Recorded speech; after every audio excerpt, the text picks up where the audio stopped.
Assalamualaikum. This is me Khadim Hussain. I am BS Nurse, graduated from Dow University of Health Sciences. आज का जो हमारा main topic ये है भाई हिस्ट्री टेक इन साइकेट्रिक पेशेंट। साइकेट्रिक जो पेशेंट है उनकी हिस्ट्री कैसे ले जाएं, उनका डायग्नोस, उनका असेसमेंट किस चीज़ पे डिपेंड करता है, क्या चीज़ है, क्या टूल्स हैं, क्या लैब रिपोर्ट हो सकते हैं या नहीं, तमाम से चीज़ इस वीडियो में डिस्कस करेंगे। ये पीपीटी डाउ यूनिवर्सिटी ऑफ हेल्थ साइंसेस की फैकल्टी सर नोएम दाऊद से लिया गया है। सर नोइम दाऊद एक एसोसिएट प्रोफेसर है, लेक्चरर है, डाउ यूनिवर्सिटी ऑफ हेल्थ साइंस है। उनकी जो क्वालिफिकेशन है आरएन है, post RN, BSN, MSN, public health science specialization उनमें ही है। तो बढ़ते हैं आगे की तरफ। एजेंडा के हवाले से आज हम जो कुछ पढ़ेंगे, मिनी मेंटल स्टेज एग्जामिनेशन या हिस्ट्री कुछ डिस्कस करेंगे। पेशेंट जो कि साइकेट्रिक पेशेंट है उनके हवाले से। By the end of this session the learners will be able to क्या चीज डिस्कस करेंगे, discuss nature, purpose and process of mental health assessment. पर मेंटल हेल्थ असेसमेंट का जो कि फितरत क्या चीज़ है, उनका मकसद क्या है और उनके क्या प्रोसेस है, कैसे हम डेटा कलेक्ट करते हैं, कैसे डायग्नोस बनाते हैं, कैसे डिफरेंशियल बनाते हैं, तमाम से चीज़ इस पीपीटी में क्लियर करने वाले हैं। Begin to analyze clinical findings that indicate mental health problems in selected clients। जो client selected हैं किसी डायग्नोस के लिए, किसी पर्पस के लिए, ट्रीटमेंट के लिए पेशेंट को लाया गया हॉस्पिटल के अंदर, उनकी क्लिनिकल फाइंडिंग्स क्या क्या हो सकता है। इंट्रोडक्शन ये है कि भाई mental status examination is the psychiatrist version of the physical examination. जैसे कि ऑर्गेनिक जो के डिसऑर्डर के साथ जो पेशेंट आते हैं, फिजिकल एबनॉर्मलिटी के साथ आते हैं, तो उनकी होती है फिजिकल एग्जामिनेशन। तो जो पेशेंट मेंटली डिसेबल हैं उनके लिए हमारे पास है भाई मेंटल स्टेटस एग्जामिनेशन। ये जो टूल था, ये मेंटल स्टेटस एग्जामिनेशन 1918 ईस्वी में एक साइंटिस्ट ने आउटलाइन के तौर पर डिस्कस किया था, बनाया था, जिसका नाम था एडोल्फ मेयर। ठीक है, उन्होंने बोला कि मेंटल स्टेटस किसी साइकेट्रिक पेशेंट के अंदर हम हर चीज उनकी असेस कर सकते हैं। It combines information gathered from passive observation during the interview with the data acquired through direct question to determine the patient mental status at the moment। उन्होंने क्या किया, एक पेशेंट के साथ वो बैठ के एक इंफॉर्मेशन कलेक्ट किया, वो इंफॉर्मेशन भी ऑब्जर्वेशन इंटरव्यू के साथ उन्होंने सर्वे किया, सवालात पूछे, पेशेंट ने सवालात का जवाब दिया। एक तो डायरेक्ट पेशेंट के साथ, दूसरा पेशेंट के अलावा जो उनकी फैमिली मेंबर्स हैं उन फैमिली मेंबर्स के साथ ही वो बैठकर ऑब्जर्वेशन किया, सवालात पूछता गया और सवालात के जवाब कलेक्ट करके एक डायग्नोस बनाने की कोशिश की। क्योंकि इसमें ना कोई लैब रिपोर्ट होती है, ना रेडियोलॉजिकल रिपोर्ट होती है, तो यह सिर्फ सवालात और उनका जवाब को कलेक्ट करके, साइंस सेप्टम को कलेक्ट करके डिफरेंशियल बनाया जाता है। This approach is used to identify, diagnose and monitor signs and symptoms of mental illness। कौन सा अप्रोच है भाई? Observation and question. ये अप्रोच यूज करके वो डॉक्टर ने क्या किया, मेंटल इलनेस के बारे में उनके साइंस सिम्टम कलेक्ट किया, डायग्नोस बनाया और किसी डिजीज को एक अच्छी तरह आइडेंटिटी दिया। Each part of the mental status examination is designed to look at different area of mental function to thoroughly capture the objective and subjective aspect of mentalness। जैसे आपको पता है कि फिजिकल एबनॉर्मलिटी के साथ पेशेंट आपको बता रहा होगा है, पता है कि मुझे बुखार है, सर में दर्द है, उल्टी आ रही है, तो उसी हवाले से यहाँ पे भी कुछ पेशेंट बता रहे होते हैं। लेकिन वो पेशेंट या तो बताए या तो उनकी फैमिली मेंबर्स बताएंगे कि भाई ये प्रॉब्लम्स इतने साल पहले शुरू हुआ था, इससे शुरू किया था और इस हवाले से ये बढ़ता गया। इसी हवाले से ये पेशेंट के का जो डेटा कलेक्ट हो रहा है और गैदर हो रहा है। ठीक है, कन्वर्जन या कन्वर्जेशन उसकी बातचीत करना, पेशेंट के साथ बातचीत करना, उनके फैमिली मेंबर से बातचीत करना, जो उनके करीबी रिश्तेदार है जिनके साथ वो रह रहे हैं उनके साथ ये जो था कन्वर्जेशन करना, उसी हवाले से डेटा कलेक्ट होता है। Verbal part of the scikit diagnostic interview जो कि स्मॉल टॉक है, ज्यादातर उनके साथ बैठना सही नहीं है, थोड़े लंबे के लिए उनके साथ बैठे, उनके लिए जो आपके राय हैं आप उनसे पूछें।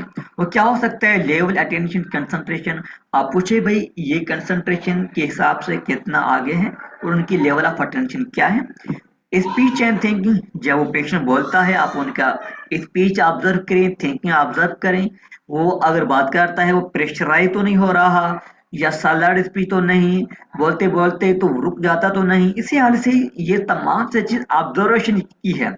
ओरिएंटेशन, क्या वो अपने बारे में अवेयरनेस है कि वो बीमार है या उसको कोई किसी ने जबरदस्ती यहाँ पे लेके आया है, या उनको जो बंदा जो फैमिली मेंबर्स यहाँ पे लेके आए हैं उनके बारे में उनका क्या ख्यालात हैं, उनकी मेमोरी क्या भैया यादाश्त देखें कि उनकी कितना यादाश्त स्ट्रांग है। रिसेंट मेमोरी और रिमोट मेमोरी दोनों ही देखना है। अफेक्ट उनका मूड क्या चीज है, उनके जो चेहरे की जो तासरात हैं वो क्या बता रहा होता है। लेवल ऑफ अटेंशन को देखते हैं क्योंकि ये डायग्नोस इसी हवाले से बनता है। लेवल ऑफ अटेंशन से मुराद ये है जब आप बात करते हैं तो उनके अटेंशन कितना है, क्या वो ध्यान भी देता है या इग्नोर कर रहा होता है। ठीक है, psychiatric disturbance can be reveal during initial conversation. ये जब आप शुरू में जो बातचीत कर रहे होते हैं उनके दौरान ये लेवल ऑफ अटेंशन चेक किया जाता है।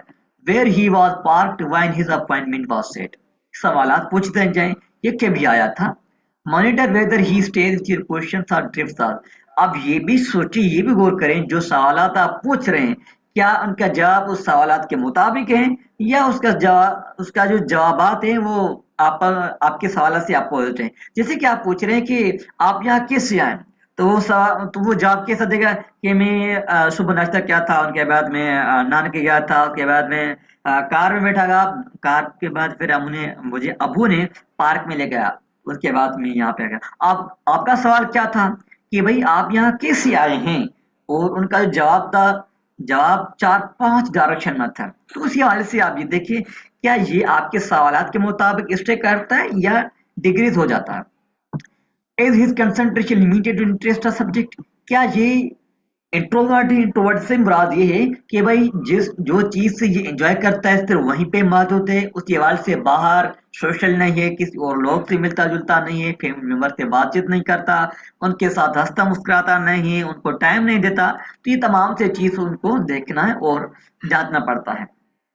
Concentrate only when he talk और व्हेन ही लिसन, ये चीज भी देखिए जब वो बोल रहा है वो बोलने का अंदाज उनका असेस करें, और दूसरा वो जो चीज लिसन कर रहा है वो कैसे लिसन कर रहा है।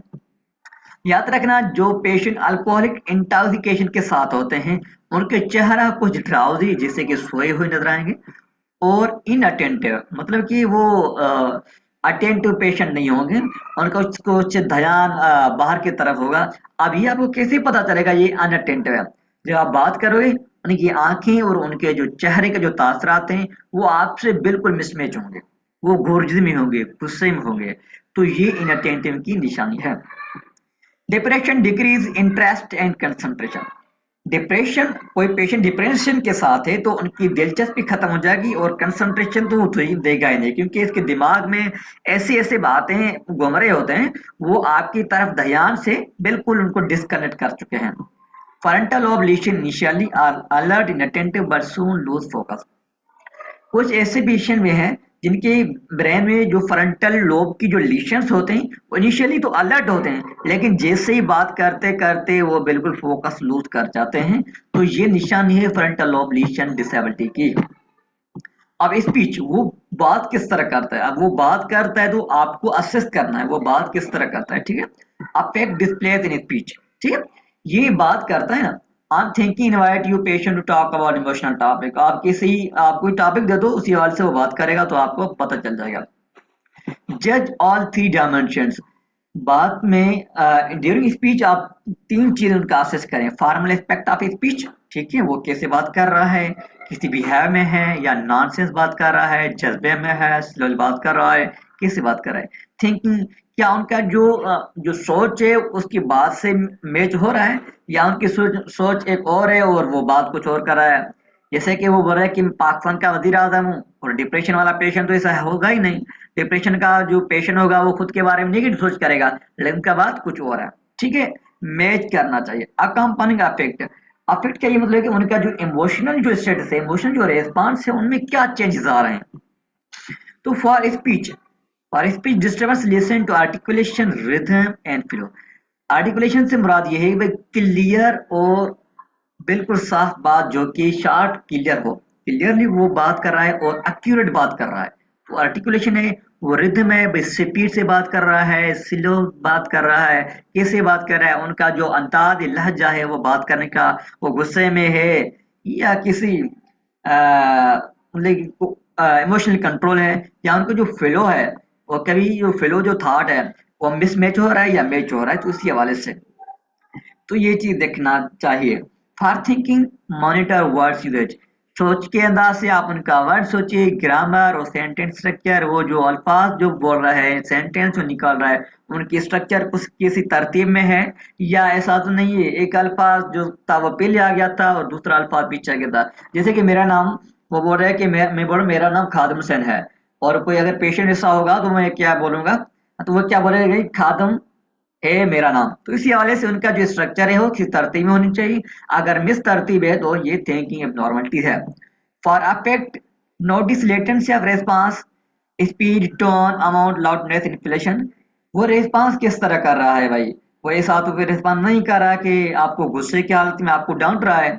उसकी स्पीड कैसा है, वो धीरे बात कर रहा है, हाईली बात कर रहा है, टोन अंदाज कैसा है कि भाई वो रहमदिली वाले अंदाज में बात कर रहा है या प्यार मोहब्बत वाले अंदाज में बात कर रहा है, या किसी झगड़े वाली बात में कोई टोन में बात कर रहा है। अमाउंट, ज्यादा तो बात नहीं कर रहा है, या थोड़े एक अल्फाज बोल के खत्म कर देता है, मैं नहीं बस आपका नाम क्या है, खादम।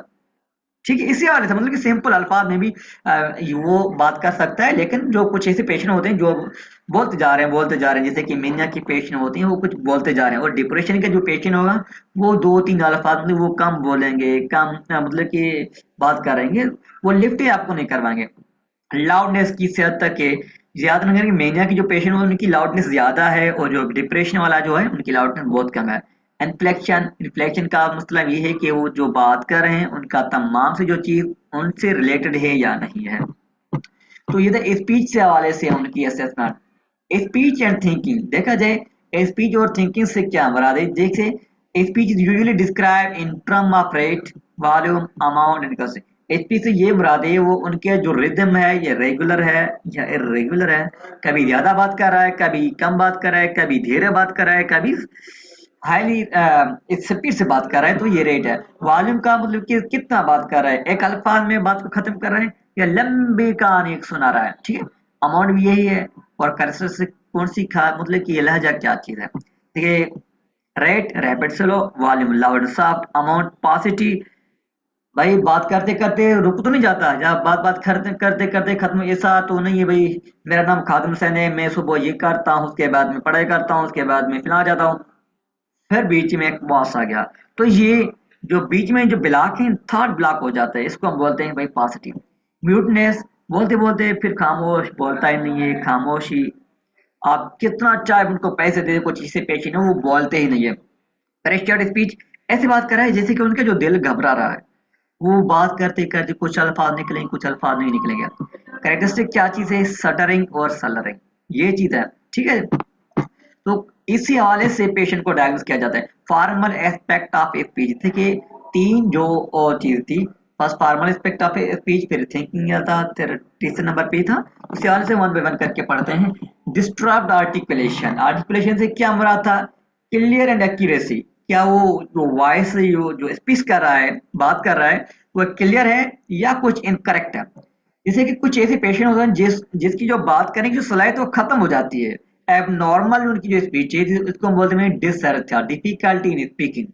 ये अल्फाज याद कर देना कि ये प्रीवियस एमसीक्यू प्रीवियस पेपर में सर ने ये एमसीक्यू दिया था, तो आप याद रखना कि abnormality in speaking is called dysarthria. Or slurring of speech often indicates an organic brain disorder। याद रखना ये ना सिर्फ साइकियाट्रिक डिसऑर्डर के एक साइन सिम्टम है, बल्कि ऑर्गेनिक ब्रेन डिसऑर्डर था आपका भी। अब ऑर्गेनिक ब्रेन डिसऑर्डर से मुराद ये है कि रियलिटी में कोई पैथोलॉजिकल काज हो ब्रेन के अंदर, जैसे कि किस पेशेंट अल्जीमर डिजीज हो गया या पार्किंसन डिजीज, ये ऑर्गेनिक ब्रेन डिसऑर्डर है, उनके साथ भी ये डिसऑर्थरिया हो सकता है। उनके अलावा इंटॉक्सिकेशन, कोई ऐसा चीज जो कि टॉक्सिक उन्होंने खाया हो, ड्रग एडिक्शन वाले पेशेंट है, स्पेशली सेडेटिव और अल्कोहल, जो कि अल्कोहल यूज करते हैं या सेडेटिव है। Disturb rhythm of speech is called dysprosody. ये एमसीक्यू भी उतर चुका है थर्नोइम के पेपर में, आप सभी को याद रखना है, स्पेशल डाउ वालों को, डाउ वालों। ठीक है, abnormal in rhythm is called dysprosody और abnormal speak is called dysarthria. Difficult to interpret, अब बात यह है कि जब वो पेशेंट बात करते जाकर जब आप कुछ भी बोलोगे ना वो इंटरप्ट नहीं होगा, क्योंकि वो इतनी स्पीड से है, इतनी स्पीड से आप कुछ ही बोले वो बोलता जाएगा। ठीक है, वो इंटरप्ट होगा ही नहीं। It can indicate lake of inhibitory control. ये बता रहा है कि वो कंट्रोल से बाहर है, वो आपे से बाहर है, आप कितना बोलो वो कंट्रोल नहीं होगा, क्योंकि वो डिफिकल्ट उनको रुकना, उनको स्टॉप करना बहुत मुश्किल हो जाता है। कंटिन्यूस फ्लो ऑफ स्पीच, बिल्कुल मुसलसल बोलते जा रहे हैं, या pressure is often associated with mania. ये सवाल है मेनिया के साथ। ये सवाल भी उतर चुका है कि भाई याद रख देना कि भाई pressure speech is often observed in with patient mania or intoxication with alcohol or stimulant drugs may show बहुत disturbance। ठीक है, तो ये कुछ ऐसी चीजें जो कि डिप्रेशन और मेनिया दोनों में होते हैं। कुछ ऐसे पेशेंट हैं जो कि मेनिया के साथ हैं। मेनिया में एक और चीज भी, एक फ्लाइट ऑफ आइडियाज जो कि कंटिन्यूस फ्लो ऑफ स्पीच और pressure speech is and mania. एक ये भी है डिफिकल्ट, क्योंकि वो तो कंटिन्यूस बोलते जा रहा है ना, तो वो भी मेनिया के साथ है। फॉर्मल एस्पेक्ट ऑफ स्पीच, बात करने की सलाहियत या बिहेव कैसा था। कंटिन्यूअस मुसलसल senseless word films is called word salad. वो पेशेंट ऐसे बात कर रहा है कि इसका ना कोई मीनिंग ना कोई मकसद, मतलब कि सेंसलेस बात जिसका कोई मकसद नहीं है, तो इसी को हम बोलते हैं सलाद। जैसे कि सलाद में क्या चीज होता है, खीरे होते हैं, टमाटर होते हैं, प्याज होता है, कुछ ऐसी चीज मिक्स हुआ होता है जो कि मिक्सचर ऑफ कुछ सब्जी होते हैं, ठीक है, वेजिटेबल्स होते हैं, इसलिए हम उनको बोलते हैं सलाद। तो ये भी है कि मुख्तलिफ अल्फाज जिनका कोई मीनिंग ना हो तो उसे आपस में मिलाकर वर्ड सलाद बोलते हैं। ये भी एमसीक्यू उतर चुका है। इनके साथ थॉट ब्लॉक उतर चुका है, वो अगर आगे है तो मैं आपको बता दूंगा। वर्निक्स एरिया या Wernicke's area in the temporal lobe of the dominant hemisphere responsible for decoding speech. ये सवाल शायद मुझे इतने याद तो नहीं है, लेकिन हो सकता है उतर चुका हो। ये बोल रहा है कि ब्रेन का वो कौन सा ऐसा है जहां पे डिकोड स्पीच को डिकोड करने के लिए काम आता है, वो है Wernicke's area. Speech and affect latency of response indicate various order. Speech के साथ अफेक्ट अफेक्ट एक मूड को शो कर रहा है, उनका जो चरित्र तासरात, वो खुशी में है, गमी में है, गुस्से में है, तो ये जो तमाम से जो चीजें होती हैं वे इनकी वेरियस मुख्तलिफ डिसऑर्डर्स को आइडेंटिफाई करने में हेल्प करता है। Depressed affect prolong long response, mania shortened and schizophrenia varies. ये बोला है कि कुछ ऐसे पेशेंट होते हैं जैसे कि डिप्रेस पेशेंट है, तो वो बात को फॉर्मली वो बात को प्रोलॉन्ग करेगा कि भाई एक बात किया, उनके बाद दूसरा बात, फिर तीसरा बात, उसी वाले से ये इस बात ही को मतलब कि प्रोलॉन्ग कर देते हैं। लेकिन मेनिया इसको एक अल्फा में शॉर्ट कर देगा। लेकिन हाँ, हो सकता है शिरोफेरेनिया में कभी लॉन्ग लॉन्ग रिस्पांस हो या कभी शॉर्ट रिस्पांस हो, यहाँ पे वेरीज करता है। Tone of voice is also an indicator. ये बोल रहे हैं कि ना सिर्फ स्पीच है, लेकिन वॉइस का जो टोन है, उसका जो अंदाज है, ये भी एक इंडिकेटर है कि पेशेंट डिप्रेशन के साथ है, मीनिया के साथ है, या स्किज़ोफ्रेनिया के साथ है। ठीक है भाई, तो ये मुख्तलिफ साइंस टेक्निक के साथ डायग्नोस किया जाता है। उनके बाद है थिंकिंग, उनकी जो सोचने की सलाहियत। थ्री क्राइटेरिया टू हेल्प जज थिंकिंग। आपको कैसे पता चले कि ये जो सोच रहा है ये कैसा सोच रहा है। कॉन्सेप्ट ऑफ वर्ड, ये तीन क्राइटेरिया याद रखना भाई। Concept of word, tightness of association and goal orientedness. सबसे पहले इस कॉन्सेप्ट ऑफ वर्ड, अल्फाज की मीनिंग और उनका मतलब। Patient with disturbed word concept use words in concrete और ओवर इंक्लूसिव मीनिंग। जो पेशेंट डिस्टर्ब वर्ड के साथ होगा वो कंक्रीट अल्फाज और ओवर इंक्लूसिव मीनिंग में बात करेगा। ओवर इंक्लूसिव से मुराद ये है कि उनका जो तरतीब होगा वो एक्सटेंशन के साथ होगा। जैसे कि कंक्रीट थिंकिंग ये हुआ कि व्हाट ब्रॉट यू हियर, आप यहाँ क्यों आए हो या कैसे आए हो। ये बोल रहे कि आई ए car, I came in a car. हालांकि होता क्या है, आप कुछ मसले के साथ आ रहे हैं, वो डॉक्टर साहब वो पूछ रहा है, लेकिन इसका जो जवाब है मैं किसी कार में आया हुआ। लेकिन आप ये देखिए इसका भी जो थिंकिंग है ना, ग्रामेटिकली इनके जो सेंटेंस स्ट्रक्चर है वो अच्छा नहीं है। जैसे कि हम प्रीवियस स्लाइड से ये देख के आए कि उनके आप ग्रामर और स्ट्रक्चर देख सेंटेंस, ये होगा कि sir I came in car, लेकिन ये क्या बोले, आई कार आई केम इन कार। मतलब उनकी जो थिंकिंग है वो इस सेंटेंस स्ट्रक्चर अच्छी तरह नहीं बना रहा। ठीक है, दूसरा सवाल ये है, आई के मुरादे डॉक्टर पूछ रहा है या आप पूछ रहे हो, पीछ से मुरादे पेशेंट जवाब दे रहा है। I mean what kind of problem do you have. आप क्या पूछ रहे हो कि मेरा मतलब ये है कि आप किस मसले के साथ यहाँ पे आए हो। तो ये कि क्या बोल रहा है, we did not have any. ठीक है, कोई मसला नहीं। The car was running smoothly, my brother was driving. मैं अपने भाई के साथ आया और कार चल रहा था। ठीक है, So the concrete thinking can be detached by asking the patient to interpret a proverb. concrete thinking ये होगा कि आप जो सवाल पूछ रहे हैं उनके बिल्कुल अपोजिट या बिल्कुल बेमाना मकसद के साथ जवाब देगा, जो कि प्रोवर्ब के साथ होगा, एक इडियम है उनके हिसाब से, लेकिन क्लियर कटिंग मीनिंग नहीं होगा। थिंकिंग दूसरा ये है over inclusiveness. The opposite of concrete thinking expands the concept of word. उस अल्फाज को ऐसे बढ़ाएगा आप सोचते हैरान हो जाओगे। What problem brought you here, किस मसले के साथ यहाँ पे आए हो।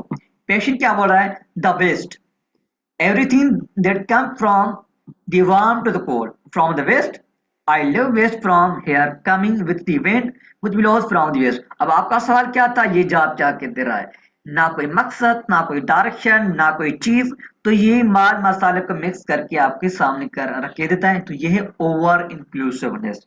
जो की बात है उनको वहीं पे खत्म नहीं करता, उनके बजाय इस बात को एक्सपांड कर रहा है। ठीक है, तो ये over inclusiveness. Thinking the tightness of association and goal orientation. ठीक है, एसोसिएशन से मुराद ये है जो बंदा सोच रहा है और जो बात कर रहा है उनमें से कुछ ना कुछ एसोसिएशन हो, लिंक हो। How tightly does your patient connect word sentence. क्या जो उनका जो सेंटेंस है वो अपने वर्ड के साथ मिला रहा है या नहीं। जैसे कि क्लैंग एसोसिएशन है, ये एसोसिएशन कुछ इस हवाले से है कि वो रेमिंग वर्ड बताएगा। जैसे कि वो पेशेंट बोलेगा आई एम ए किंग, आई कुछ हवाले से कि I am a king, a girl sits beside the king, इस हवाले मतलब जिसके आखिर में वही अल्फाज आएंगे जिसके हमने इंग्लिश में बोलते हैं राइमिंग वर्ड्स।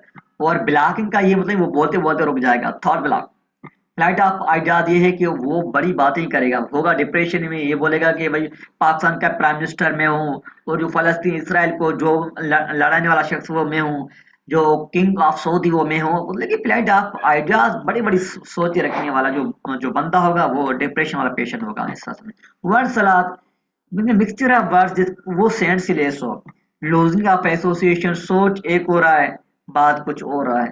ठीक है, सर्कमस्टेंशियल स्पीच का ये मतलब है कि आप जो कुछ बात कर रहे हैं उस बात का वो जवाब तो देगा, लेकिन घुमा फिरा के बाद, जैसे कि 360 एंगल है, एक सर्कुलर है, किसी सर्कुलर के एक पॉइंट से आप जवाब पूछ रहे हो, पेशेंट क्या करेगा उस पॉइंट से बात करते करते करते नेक्स्ट फिर के वही पॉइंट तक आ जाएगा, फिर आपको जवाब देगा। ये बात का जवाब बिल्कुल देगा, लेकिन एक लंबी कहानी के बाद। टेंजेंशियल, टेंजेंशियल में आप सवाल पूछ रहे हो लेकिन पेशेंट आपको उस सवाल का जवाब तो नहीं देगा, एग्जिट नहीं देगा, लेकिन उनके कुछ पॉइंट्स टच करेंगे। ठीक है, तो इसको हम बोलते हैं भाई टेंजेंशियल। ठीक, ये है thinking and association. Clinical implications क्या चीज है, क्लिनिक आप क्या चीज इम्प्लीकेट करते हैं। स्पीच डिस्टर्बेंस, बात करने की जो डिस्टर्बेंस है, स्पेसिफिक ब्रेन डिस्टर्बेंस, ये याद रखना जो स्पीच डिस्टर्बेंस के साथ जो पेशेंट आते हैं वो ब्रेन डिस्टर्बेंस है। जैसे कि मैंने आपको बताया कि प्रीवियस स्लाइड में वर्नेक्स एरिया जो कि फोर ब्रेन का पार्ट है, वो स्पीच को ही कंट्रोल करता है। जो पेशेंट मेनिया के साथ होगा वो प्रेशर्ड स्पीच होगा। ठीक है, जो कि अनकंट्रोल्ड हो जाएंगे ना। डिप्रेशन, रिलेक्टेंट टू स्पीक टल, हर वक्त गुस्से की हालत में होगा, गुर्ज की हालत में होगा। आप चाहे उनके बात करोगे तो वो आपको ड्राउजी फील होगा और मतलब नाराज होगा। कंटिन्यूस सेंसलेस वर्ड्स फीलिंग्स काल वर्ड सलाह दोबारा 3-4 मरतबा आ गया, आपको रोटन याद करने की कोई सलाह जरूरत नहीं है।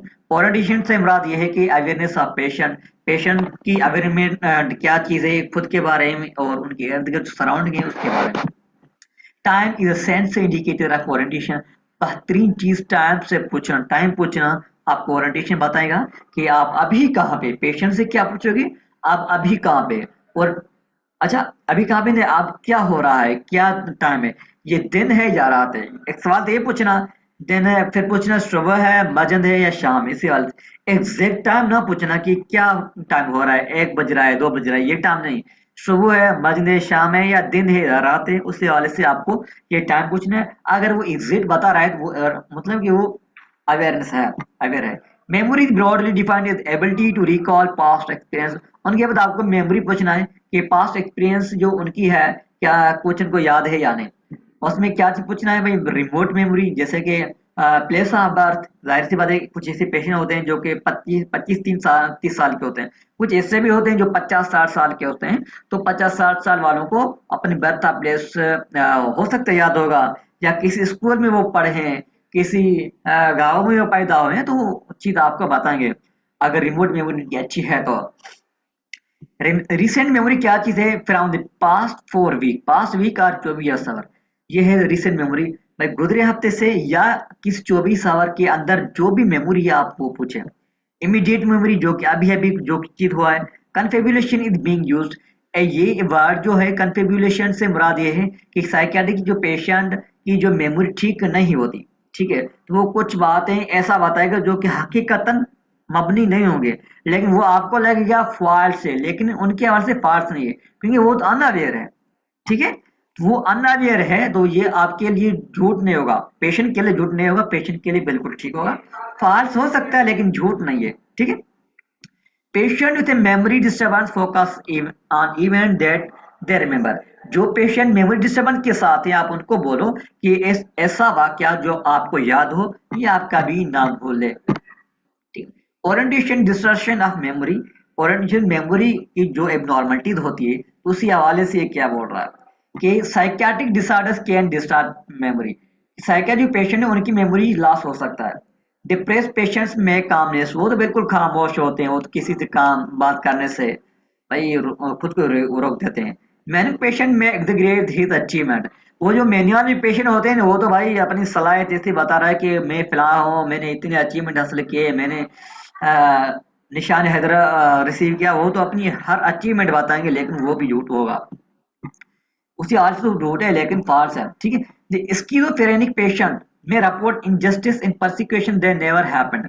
ये तो भाई ऐसे क्लेम्स आपके सामने लेके आएंगे, विलियम्स लेके आएंगे जो कभी उनके साथ हुआ ही नहीं है। ये बोले कि मुझसे यार ये इनजस्टिस हो गया और मुझे अपने भाई मुझे मारने आ रहे हैं, मुझे अम्मी अबू मुझे यहाँ पे जबरदस्ती छोड़ के गए हैं, मैं बिल्कुल ठीक हूँ, मतलब वो ब्लेम करेंगे, उनके उनके साथ ज्यादती हो गई। ये चीज अफेक्ट, अब अफेक्ट से मुराद ये है जहनी सॉरी जिस्मानी तासरात या जो फेशियल जो तासरात है, फेशियल जो नेचर है, ये चीज है। जैसा कि मूड क्या चीज है कि भाई खुशीनेस, खुशी मिजाज, या जो सदमा किसी को आ गया, वो परेशान हो रहा है, तो इसी हवाले से ये अफेक्ट भी एक ऐसी इमोशनल रेस्पॉन्स है जो कि ऑब्जर्वेबल है। ठीक है, observable affect is visible and Audible, मतलब जिसको देखा भी जा सकता है और सुना भी जा सकता है। Manifestation of patient emotional response to outside inside. ठीक है, बोल रहे हैं कि आज मैं माशाल्लाह बहुत खुश हूँ, आज मेरी बर्थडे है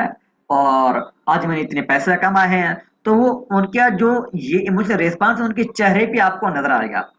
खुशी की हालत में होंगे, गमी की हालत में होंगे, या वो जो बात कर रहे होंगे वो या तो खुशी के होंगे या तो गमी के होंगे, लेकिन ये ऑब्जर्वेबल है। It is express in posture, वो उनकी बॉडी लैंग्वेज से जाहिर होगा। उनकी जो पोस्चर है, फेशियल है, वो हंसता मुस्कुराता होगा, रोएगा, उनकी जो आंखें या तो उसी हवाले से होंगे जो जिस तरह रिस्पॉन्स होगा उसके हवाले से। And body movement and in tone of voice and word selection, ऐसे अल्फाज सिलेक्शन करेंगे जैसे कि कोई पेशेंट है अपनी गर्लफ्रेंड के लिए कि हे मेरे चांद सितारे, हे मेरी सूरज, तो ये अल्फाज उनके लिए खुशी के तासरात हैं। तो आप अफेक्ट तो ऑब्जर्व कर सकते हैं, ये खुशी की हालत में है। अब अफेक्ट और मूड में क्या फर्क है, क्योंकि दोनों का ताल्लुक तो यही मूड ही है। अफेक्ट इज मोनिटरी मोमेंटरी, एक लम्हे में होता है फिर चला जाता है। Lasting is short as 1 2 second, उसी वक्त के लिए 2 3 सेकंड के लिए। मूड लास्ट लॉन्गर, मूड हमेशा के लिए होता है, या तो वो गुस्से की हालत में होता है, ये ऐसा समझे उनको जेनेटिकली मतलब के और रिसीव है। तो a means affect disturb affect observe by you, वो एक ऑब्जेक्टिव है, वो आप बिल्कुल देख सकते हैं। और जो मूड है वो पेशेंट ही देख सकता है, पेशेंट के अंदर है, वो आप नहीं देख सकते। वो पूछ सकते हैं कैसे यार, कैसे क्या हालत है, बोले कि आज मैं यार बहुत खुश हूँ, आज मैं परेशान हूँ, इसके हवाले से ये जो चीज है ये मूड है।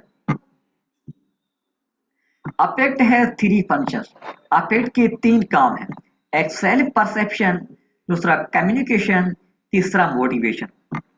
सेल्फ परसेप्शन से मुराद ये है खुद के बारे में क्या चीज है, मतलब वो लोगों को कैसे महसूस कर रहा है, लोगों के लिए उनके दिल में मोहब्बत है नफरत है।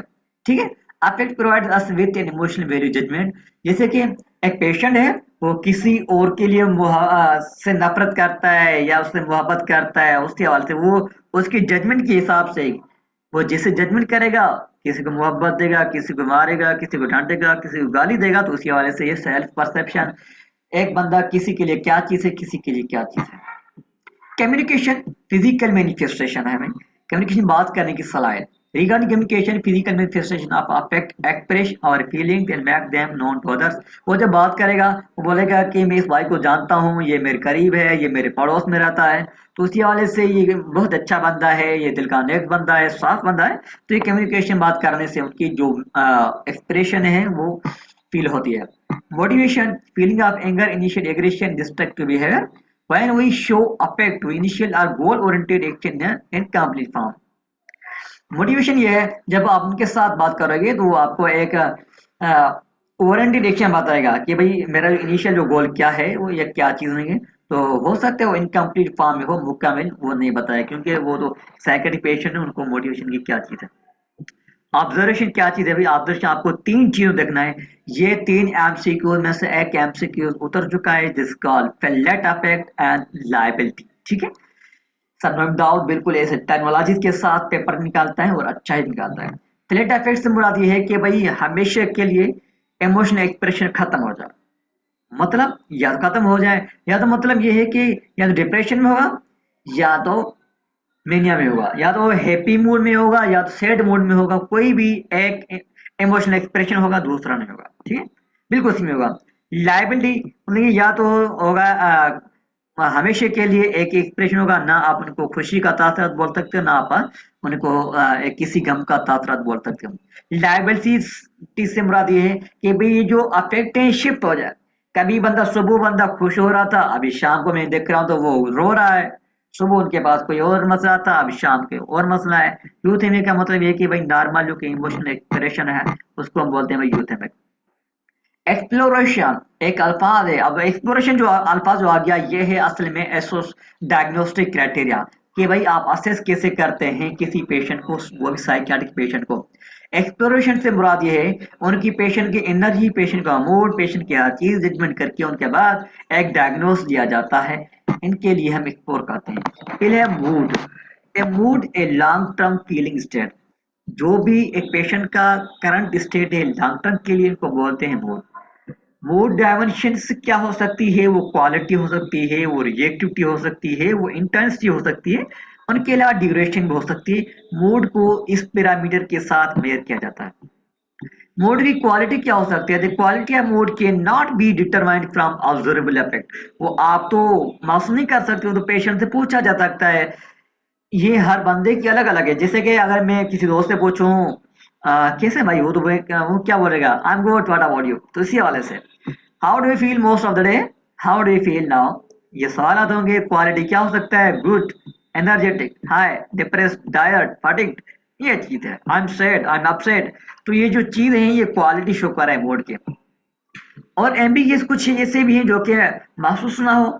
आई feel rough, I have been sitting on the swing allot.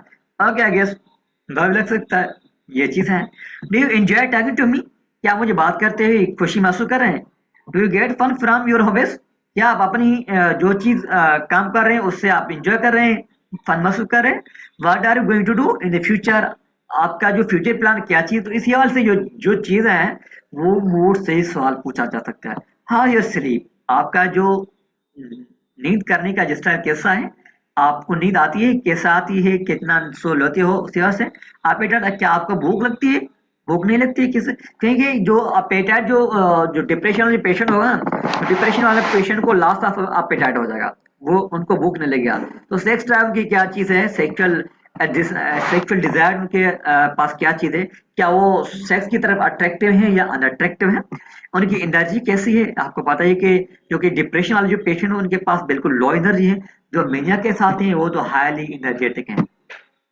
Mood, reactivity. अब रिएक्टिविटी के साथ क्या चीज है, रेस्पॉन्स। जैसे आपने यहाँ पे सवाल पूछे how do you do, how do you feel right now, तो उनका जवाब जो कि किसी अल्फाज किसी रेस्पॉन्स में देखा उसको बोलते हैं रिएक्टिविटी। जिस अंदाज में देखा, देखो ये reactivity. Lake of reactivity typical for endogenous depression. ऐसे पेशेंट जो कि रिएक्ट नहीं कर रहा, किसी बात का जवाब नहीं दे रहा, किसी सवाल का जवाब नहीं दे रहा, वो एंडोजेनस डिप्रेशन के साथ है। Nothing could cheer up mister XYZ, इसी हवाले से कोई भी जवाब नहीं देगा, मतलब गुस्से में है आपका यार, आपसे नाराज हो गया। इन कंट्रास्ट अगर देखा जाए, dysphoric patient with drug and alcoholic abuse, somatization disorder and some personality disorders feel better if their social situation improve। अगर उनकी सोशल सिचुएशन इंप्रूव हो चुके हैं, चाल उनके फेवर में है, वो जॉब दे रहे हैं, तो ये पेशेंट है जिसको जो कि डिस्फोरिक पेशेंट है, ड्रग है या अल्कोहल का अब्यूज है, तो वो अपनी सोशल सिचुएशन के मुताबिक आपको जवाब देंगे और रिएक्टिविटी करेंगे। मूड, मूड की इंटेंसिटी क्या चीज है, उनकी जो गहराई पे जो उनकी शिद्दत है वो क्या चीज है। Mood very between intense and shallow, धीरे बात कर रहा है, आसान से बात कर रहा है, जैसे कि उनकी फ्रीक्वेंसी लो पिच्ड हाई पिच्ड, ये चीज मैटर करते हैं पेशेंट की डायग्नोस करने के लिए। पेशेंट एक्सपीरियंस पैनिक, पैनिक ये मतलब वो खौफनाक फील कर रहा है। मैनिया, वो हाईली एक्टिव है, and drug induced excitement is intense, जैसे कि वो अभी उन्होंने ड्रिंक किया हो, वो पी के आए हो, तो उनकी जो बात आपको मजा नहीं दे रहा, उनके बाद आपको बात से पता चलेगा कि ये मैंने क्या है या वो अभी पी के आया।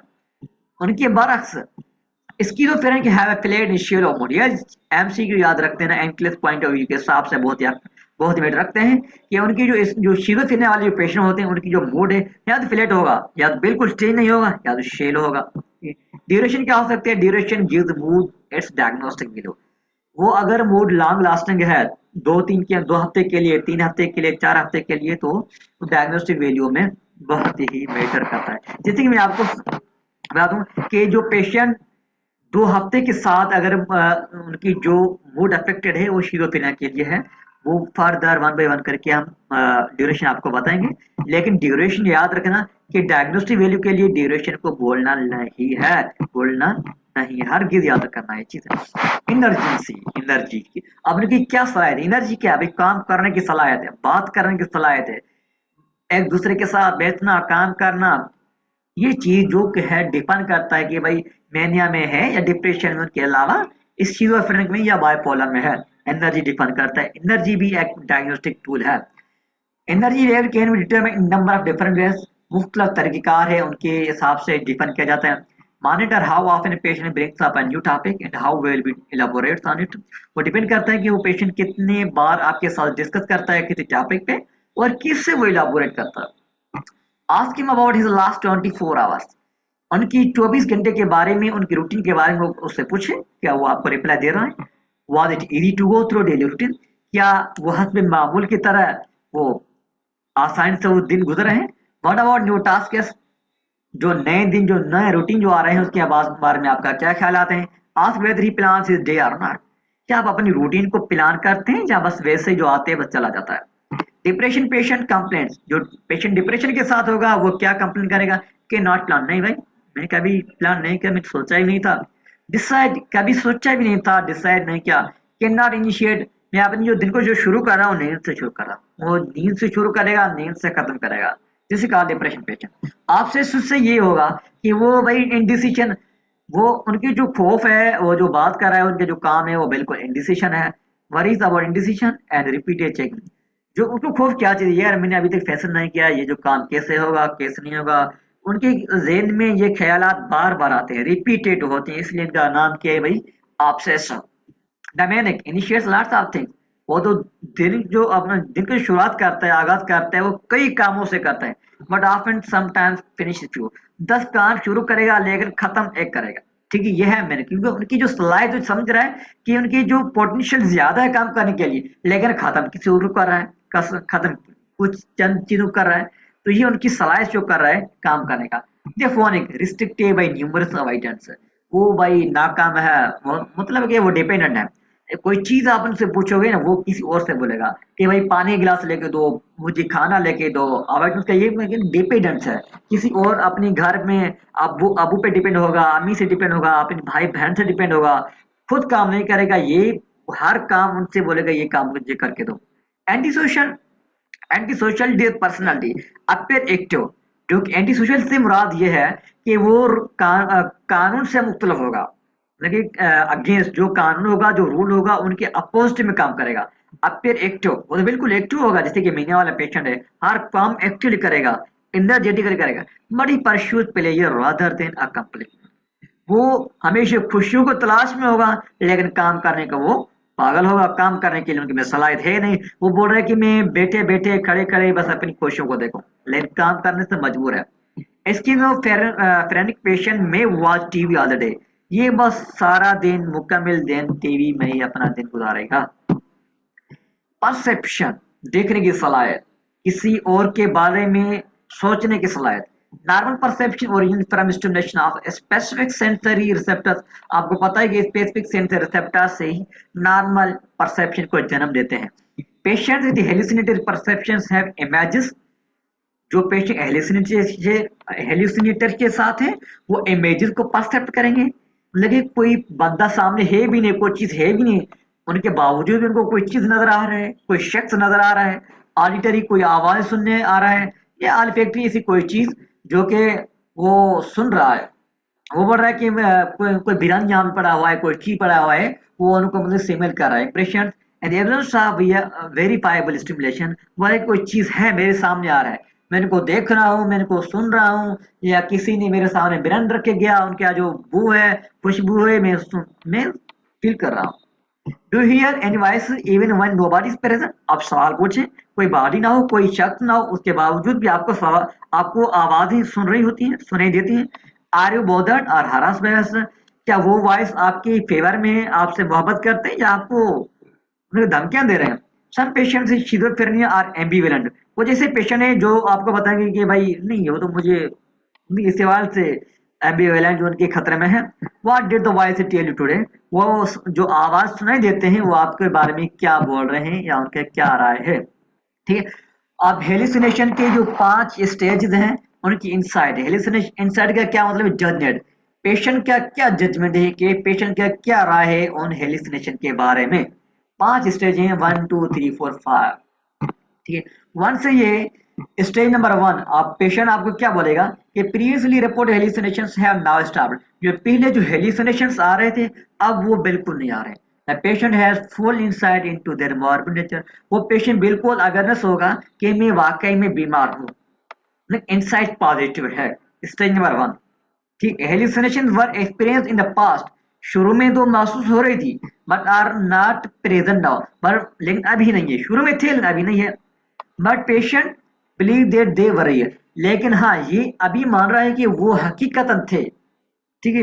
मतलब कि स्टेज 1 2 नॉर्मल थे, अभी तीसरे में जो है ना पेशेंट फटा कर रहा है भाई। स्टेज नंबर 3 में ये है कि अभी hallucinations have an experience recently. मुझे अभी अभी भी मतलब 2 5 मिनट या 10 मिनट या आधे घंटे या 1 घंटे पहले मैंने एक्सपीरियंस किए थे, मतलब हेलुसिनेशन आई थी, मैंने देखा था कुछ चीज, मैंने कोई चीज सुना था। But patient refuse to talk about them, लेकिन पेशेंट उनके बारे में कुछ बात ही नहीं कर रहा, उनके बारे में डिटेल नहीं बता रहा, क्या चीज था, क्या आवाज थी, कहाँ से आवाज आ रही थी, वो बंदा कौन था, ये बात नहीं बता रहा। लेकिन वो मान रहा है कोई था, कोई आवाज था। He seems to realize the contradiction between the psychotic perception and reality.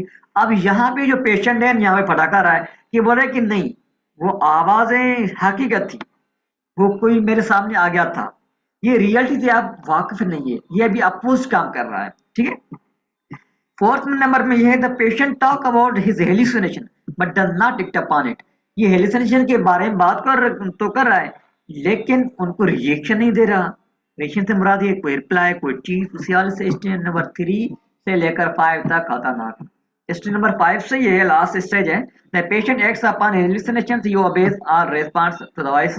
ये बंदा जिनके सामने खड़ा आ रहा है, उनकी वो वॉइस कर रहा है, उनको रिप्लाई दे रहा है, जो वॉइस सुनाई देती हैं उनको आवाज का जवाब दे रहा है। तो ये स्टेज नंबर 5 था, जो कि 1 2 जो थे वो नॉर्मल थे, लेकिन 2 3 सॉरी 3 4 5 6 7 नॉर्मल थे। तो ये आज की जो हमारी पीपीटी खत्म हो चुकी है। ठीक, थैंक यू वेरी मच, आपका सुनने के लिए बहुत शुक्रिया। इस लेक्चर अगर आपको अच्छा लगा तो इसको लाइक कर दीजिए और सब्सक्राइब कर दीजिए। ये डाउ यूनिवर्सिटी ऑफ हेल्थ साइंसेज की फैकल्टी सर नोएम दाऊ से लिया गया ये पीपीटी है, और इससे हम सवाल भी आ सकते हैं। Thank you very much.